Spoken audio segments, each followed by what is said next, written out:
In today's video, I'll show you the most important tips and tricks that you need to know if you're a color pencil beginner so that you can go from this to this. So, let's begin. For today's video, I'm only going to be using these cheap supplies, and for the notebook, I'm using this Classmate drawing book which has really good thick paper and it can hold on to a few layers of color pencils. And also, I just want to show you that you don't need costly supplies to create good art. And as for the pencils, I'm just using these Faber-Castell bicolor pencils which you can find anywhere in a store near you. For sketching, I'm just using this simple HB pencil with an eraser at the bottom. Or you can also use a mechanical pencil with an eraser at the bottom. Just use a pencil with an eraser attached. It's going to be so easy for some highlights. Let's start with the don'ts first. The very first thing that you see me do is create that sketch, and I am putting a lot of pressure on that pencil and it is really dark. And it is going to be so hard for me to erase, and I'm not taking any time at all. I'm just rushing through that sketching process. Moving on to the next mistake, I'm using a blunt pencil and I'm just coloring in some random direction. Once I'm done with that yellow color, I'm moving on to the next color, and just as I did before, I'm not giving any thought to the direction of the pencil strokes. And the next thing that you can notice me doing is that applying a lot of pressure to that pencil to get that color as saturated as I can in just a single layer. What basically happens when you apply a lot of pressure to that pencil is that it is going to block in pretty good amount of color, but also it is going to damage that tooth of the paper. Paper may seem smooth, but it also has some ups and downs in there. So if you apply a lot of pressure, then you are going to lose all that texture of the paper so that it won't take any further layers of color pencils. Even if I wanted to add another layer of color in there, the paper just won't accept that because the texture is all gone. The paper will be too damaged for any further layers. Even for the leaf, I'm doing the same thing. I'm not giving any thought about the direction of the pencil strokes, and it is going to result in an uneven coverage and uneven shading. And also, I'm not giving any details for the highlights. Next major mistake that you see me do is adding the shadows with a black color pencil. When you take a close look, you can clearly see that the shading is really uneven, and you can clearly see those pencil strokes, and there isn't much of a contrast in there, and also you cannot see any highlights or details. It is just not looking realistic. Now let's take a look at how you can draw the same thing but much more realistic. The first thing that I'm doing right now is drawing my sketch, and as you can see, I'm not putting any pressure on that pencil. I'm holding it very gently, and the pencil lines are very light and it's so loose, and I'm just taking a lot of time just to draw that one leaf, and I'm not afraid to erase an area. As you can see, even if I erase that part, it's not visible at all because I'm not leaving any pencil strokes behind. I'm very smooth, I'm very soft with my pencils. I am taking a lot of time just to draw this simple sketch because I want it to be so accurate to that reference image. You really need to use a good quality reference image because that's exactly how realism works, because you have to take a look at the subject that you're drawing. To be honest, you cannot just imagine every single detail out there, so just use a reference image because there's nothing to be ashamed of. This is still dark, so I'm going to use a kneadable eraser and lighten that sketch even further. And then I'm just selecting all the pencils that I need, and I'm just sharpening every single pencil to a very fine point. And this is really important because when you have a sharp pencil, all that pencil is going to get into that ups and downs of the paper, and it is really going to fill out all those gaps, and it is going to give a very even shading. And now with that yellow color, I'm just going to give a base layer, and I'm just going to go in the same direction. I'm not going to change up the direction at all. I'm just going to go in the same direction and cover the whole fruit.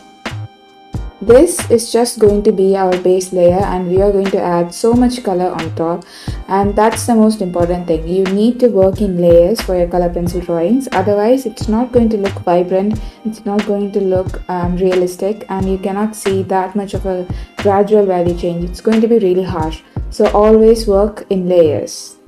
Once I'm done with that yellow color, I'm using orange and I am shading in the opposite direction of the previous layer. Like I was going from top right to bottom left, and now I'm going from top left to bottom right. I hope I'm making sense. Just change up the direction. Don't just go in the same direction as your previous layer. The main reason to change the direction of the color pencil strokes is to get an even shading, and also if you keep drawing in the same direction again and again, then it is just going to reinforce that direction and you are going to see visible pencil strokes. And also the pencil is going to stay in that direction alone. It's not going to spread, it's not going to cover up all those grains at all.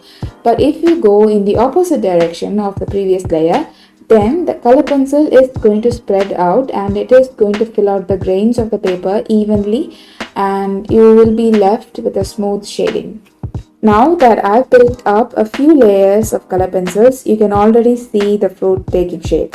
And for now, I'm going to focus only on that leaf. And just as I did before, I am going to work in layers. I'm adding lots of color pencils on top and I'm not using pressure at all. Remember that pencil with the eraser at the bottom or top, whatever. We are going to use that to lift up some of those color pencil layers on top and reveal some highlights. But keep in mind, this highlight is only going to be subtle and it's not going to be extremely bright. So if you want extreme bright highlights, then it is always better to preserve them. So just be careful around those areas. Now I'm only going to focus on the left side of that fruit, and I am starting to add darker colors on top, and I am really saturating the colors even more in layers. And just as I said, I'm not using any pressure at all. I'm just adding lots of layers on top just to get that intensity. When you notice carefully, I am changing the direction of the color pencil strokes for every single layer. I'm not going in the same direction at all. And that is the only reason why I can get a smooth, even coverage and it doesn't look streaky at all. And also, I am sharpening the pencils as often as I want. And I am trying to maintain that point for as long as possible. I am not just simply using yellow, orange or red for this fruit, because if you see in that reference image, if you take a closer look at it, you can see lots of different values, lots of different colors, and it's really hard to do that when you have a limited set. So I am just taking advantage of all the colors that I can get from this particular set. I'm just layering lots of different colors on top of each other to get that exact shade that I want. Just observe that reference image very closely and try to pick out all that base color and that additional hue that you can see here and there. Just as I did for the leaf, I am using this eraser part and I am lifting off for some bright highlights and details. This fruit had lots of texture, lots of highlights, and this is an easy way to draw that, because if you are to draw every single detail by hand with color pencils, it's going to take a lot of time and it's practically impossible. So this is just a quick way to do that. Once that's done, I'm just adding another layer of yellow, and then I'm going to use that orange color and I'm going to define those details a little bit more. What I'm basically doing is that I'm just drawing right next to those highlights so that it can get a really good contrast so that it can stand out.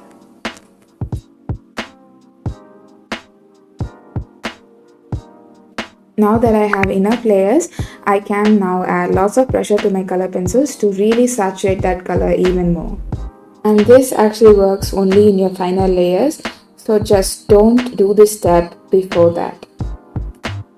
As you can see, that left side of that fruit is looking really good and it has lots of value changes, lots of gradual color changes, and nothing is too sharp or nothing is too detailed, and you cannot see pencil strokes at all.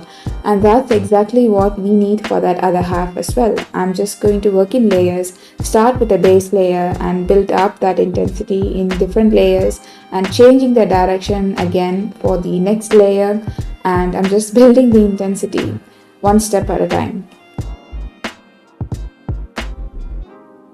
As I told you before, I am maintaining that brightest highlight as white as possible, and in here there is a line in this fruit that separates the left and right side of it, and I am keeping it as bright as possible and I'm not adding any color to it at all. And this fruit is actually a peach fruit, but it kind of looks like an apple. So if you guys have been thinking that this fruit is an apple, then let me know in the comments below, because it looks like an apple to me, but it's actually a peach fruit.